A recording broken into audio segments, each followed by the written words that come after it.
Hi, I'm Mike Bryan.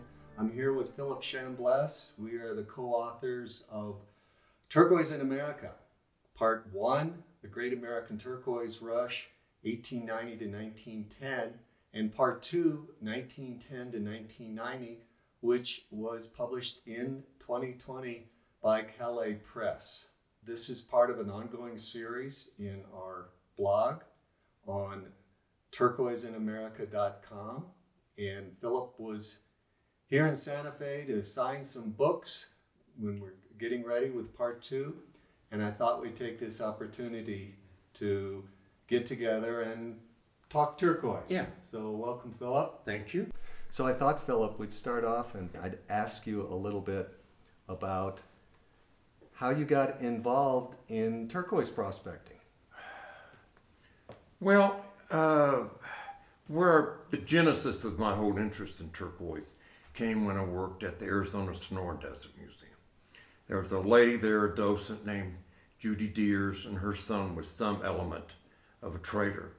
And she always came to the museum decked out in all this wonderful Zuni turquoise and stuff. And striking lady, and it just, like, you had to notice. And it just had a certain mojo that just radiated with her. And the other factor, people would donate their collections to the Desert Museum to raise money and for the Mineral Museum. And the staff could buy, got first pick at the specimens. And I picked up a great piece of Kingman natural turquoise, and that was the first one I ever bought. What year was that? 1972. And of course I had the rock, I had to cut it. So that led me to getting the equipment so I could cut it and polish it and do this, that, and the other. So that kind of got me interested in the lapidary. And after a while, I had a lot of cut stones. And it's like, well, I guess the next step is setting them. And that's when I took a couple of classes at Pima Community College in Tucson. And got down the basics of soldering, and then I moved to New Mexico and lived in my old log cabin and had the time and experience to develop my skills. I worked at the ice caves, and they had electricity. So I had one of their little cabins, and I was cutting cabs for them and things like that. This is about 1975.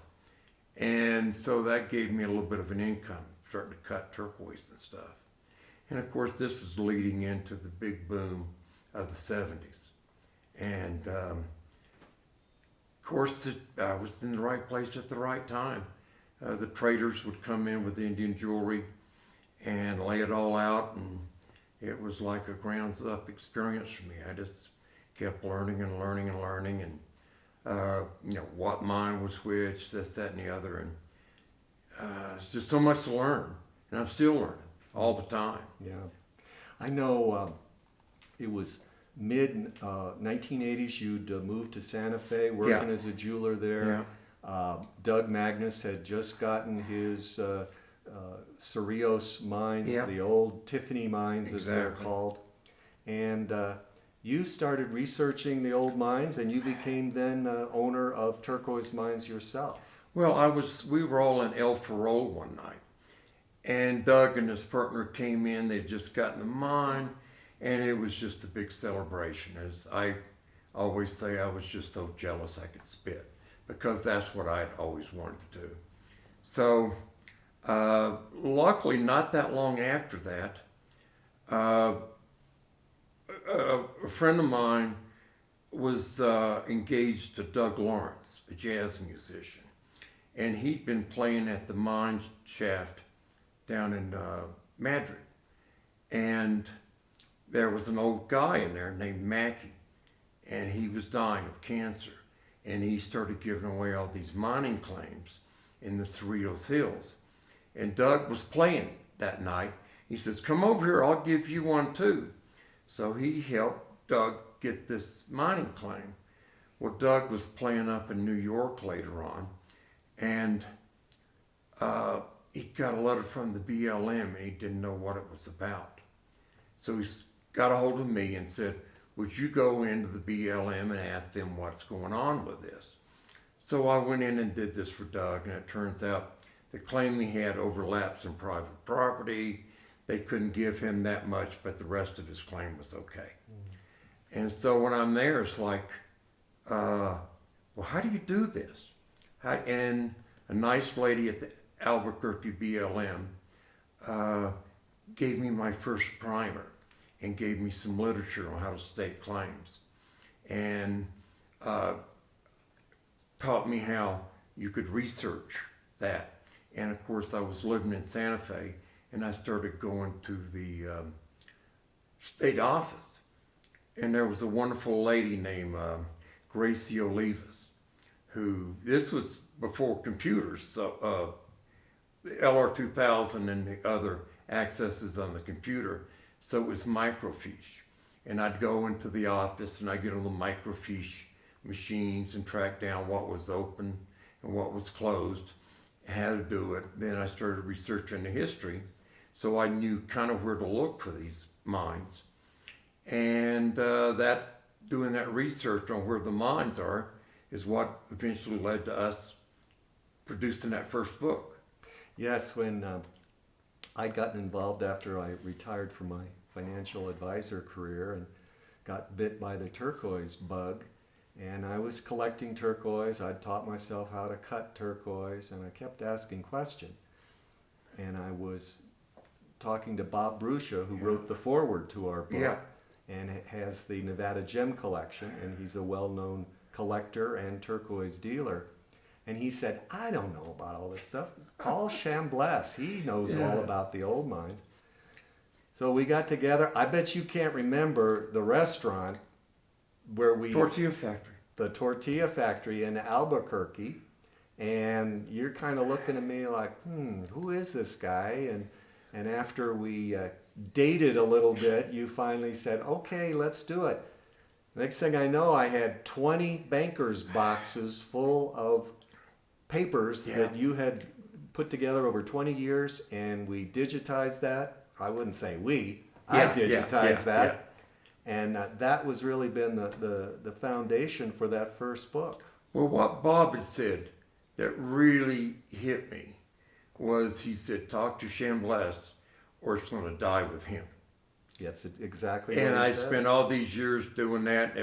It wasn't inactive, but it was in a limbo.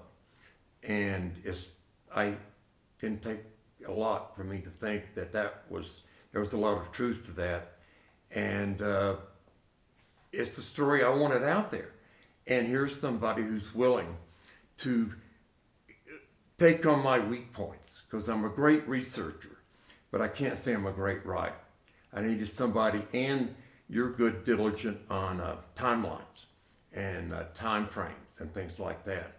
So that gave me some structure that I had to work within, which worked well for me, because I got to get it there on time. Mike wants this, make sure we do that. So we published that from Sunstone Press, published that at the end of 2016.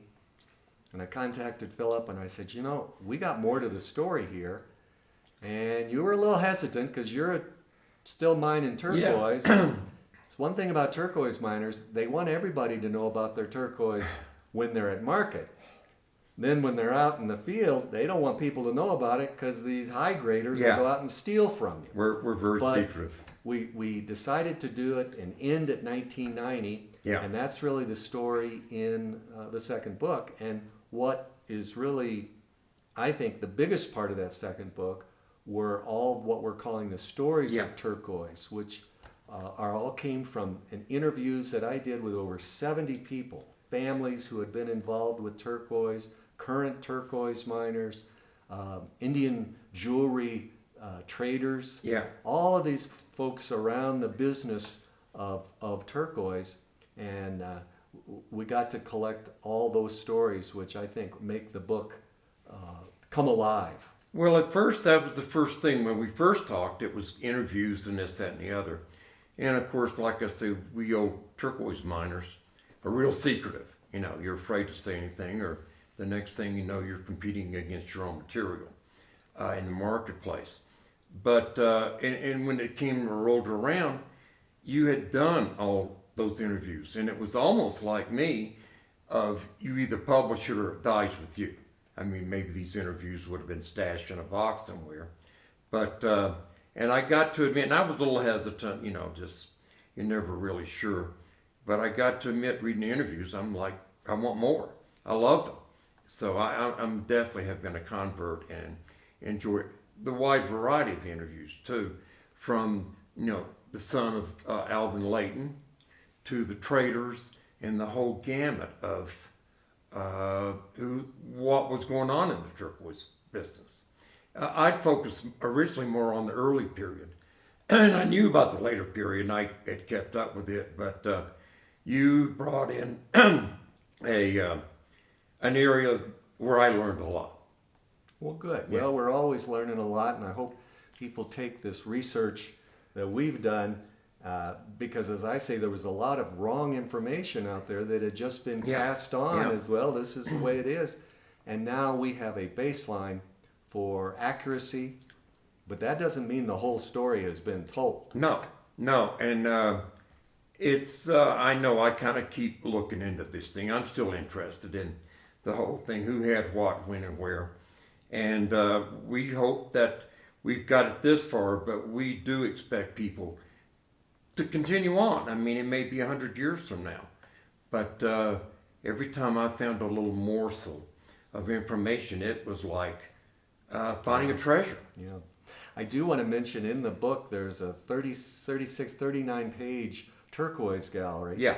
We had Arlen Ben, who's a well-known jeweler, Fantastic. but also a wonderful photographer. And he photographed this turquoise. And when I met with Arlen, because I loved his photographs, I said, Arlen, I don't want you to just capture the outside beauty of the turquoise. I want you to get inside and find out so people can see the inner beauty. Now, some people hear that and they say, well, that doesn't make any sense. But I think for people who really love turquoise, it does. So tell me a little bit about your love for turquoise and what turquoise means to you, other than just some rock that you dig out of the ground. Well, it's like it goes back to Judy Deers when you see that first flash of whatever it is. We use the word that a whole lot in the turquoise industry. And it bites you at first. You get bit by the bug. And of course, the more you learn, the more you realize you don't know, and you keep going. And the funny thing is, I'm colorblind, but I can see the blue, and that makes a big difference to me. And of course, with that handicap I've got, I have to have somebody help me. As a jeweler, I'd have friends sort the turquoise for me, and if there was one less appealing stone, if I did an inlay bracelet, let's say they had 40 stones. If I've got one stone that doesn't live up to the other 39, 40 stones, it brings the whole thing down. So I always had to have friends, and I got millions of little bags where they were sorted, so I don't have to resort them again. And with me doing a multi-stone inlay, it's like a group. I mean, it all works together as a unit, but each stone in there's got its own soul. Tells a story. Tells a story. And I'm not doing inlay now because my eyes are giving me some problems and I really can't see well enough to do what I used to do. But it still runs in my head, and the feelings toward it do that. And I'm cutting cabochons now that I can do. And it's out of the stones, mostly from our own mines. And that's a hoot because I see it come out of the ground and it's just a dirty old rock. And it goes through an extensive cleaning up process, water, grinding a face onto it where you can read it, seeing if it goes through the rock right, things like that. And it comes alive. It's like you see it at the conception, so you're the first person to ever see it. And then it comes out and it goes out. And the nice thing about cutting the cabs for the marketplace is it goes to people who do use it in a way that maybe I didn't imagine. and they put their own soul to it, and it's a collaborative effort. And it's going to go to some person that makes them feel more attractive, more interesting, more powerful, whatever that person gets out of. That's the high I get, is how that stone transforms other people that I may never meet. And a big hoot for me is when I see somebody wearing a piece of jewelry I did, say, 20 or 30 years ago, and I see it, and it's like seeing one of my children come back. That did good. That did good. So I will keep following. Well, thanks, Philip. You're welcome. It's always nice to hear more stories of turquoise. Got a few. And as we say in the book, we hope the story continues. And hope you enjoy the series of videos that we have on our website, turquoiseinamerica.com. We're going to be continuing with these. You can take trips to different mines, see how the turquoise is actually mined out of the ground. We'll be having some more series about the stone itself, so you'll see different grades, different mines of turquoise. So please come visit the site often, and of course we have the books available there, and the current one is Turquoise in America Part 2, 1910 to 1990, and it's available on the website. So thanks again, Philip. Glad I could do it. Valle con Dios. See, I appreciate that.